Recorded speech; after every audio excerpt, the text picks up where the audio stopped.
And this video will be covering what policies there are for taking any equipment you may need, such as wheelchairs, portable machines, batteries, respirators, or oxygens. Some airlines will not take certain types of batteries, such as wet cell batteries or oxygen cylinders. There may be packaging procedures to follow.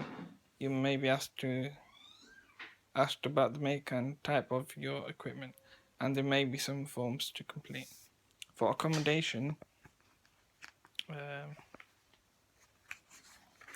you should tell them about your requirements.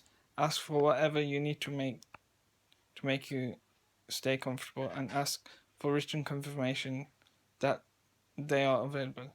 Your travel agent or tour operator should be able to advise you, but you may also decide to call the hotel, resort, or cruise liner directly to speak to someone who is familiar with the rooms.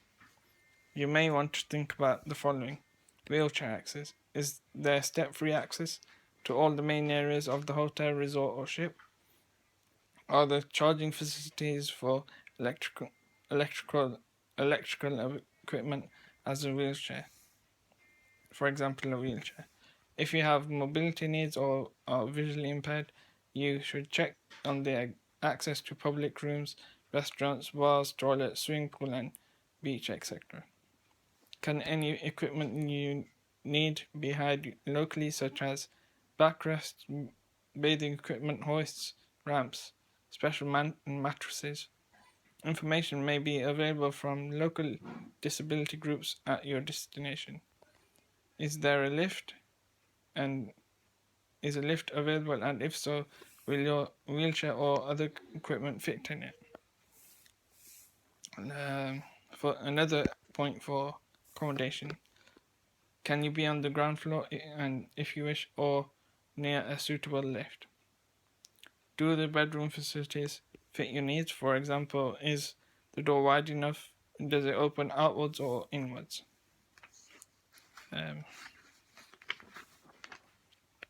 Do the bathroom facilities fit your needs? For example, is the room large enough? Is there a rolling shower or grab rails? Can your dietary requirements be met? Are there facilities for assistant dogs? Okay. Now we'll talk about car use. If you intend to take or hire a car, the Blue Badge scheme now operates throughout the EU. Adapted cars are now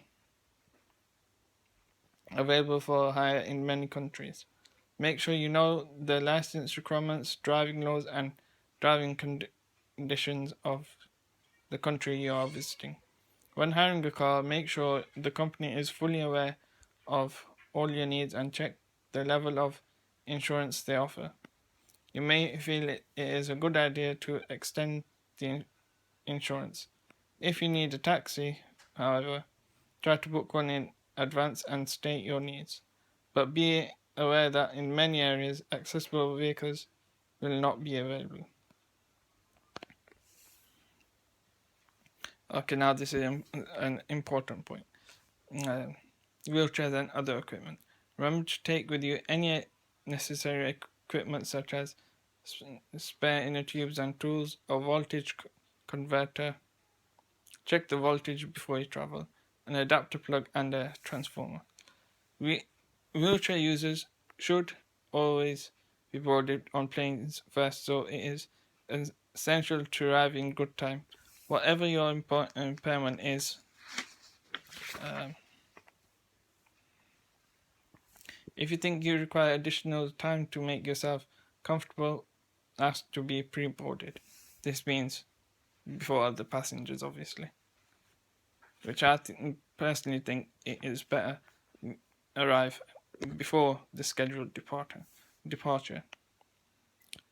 Wheelchair users often disembark planes last on arrival, so please be aware of that.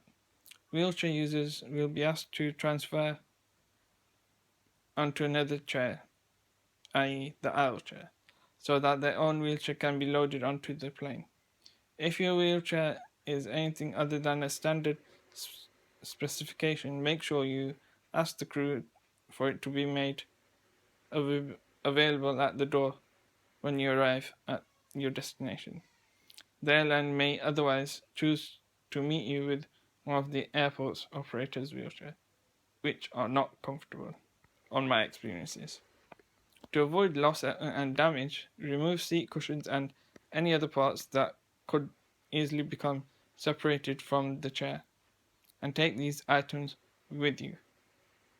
Attaching instructions to scooters or power chairs, saying how and where to disconnect the batteries, and any other disassembly or assembly or transportation instructions that might be necessary.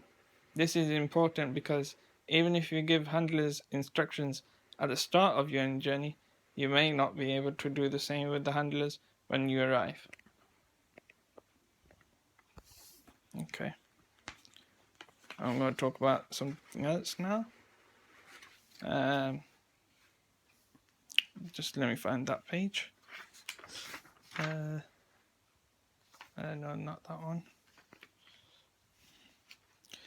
Okay, this is something I'm going to state.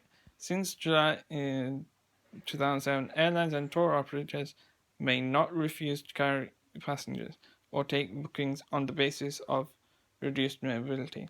This applies only to flights from airports in the EU.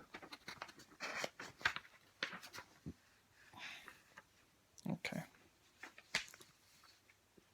Other provisions under this regulation came into force on 26 July 2008. These include the airport authority is responsible for ensuring that the intending passenger receives all the necessary assistance from designated points of arrival at the airport to the point of boarding the aircraft. There is a similar provision for passengers who are landing at an European Union airport. On flights from EU airports, airlines are obliged to provide certain services such as the carrying of wheelchairs or guide dogs free of charge. So make sure you tell them. Both airport authorities and airlines are obliged to provide training for their staff so that those providing direct assistance to people with disabilities and mobility and reduced mobility should know how to meet their needs. All staff working at the airport should be provided with disability equality and awareness training.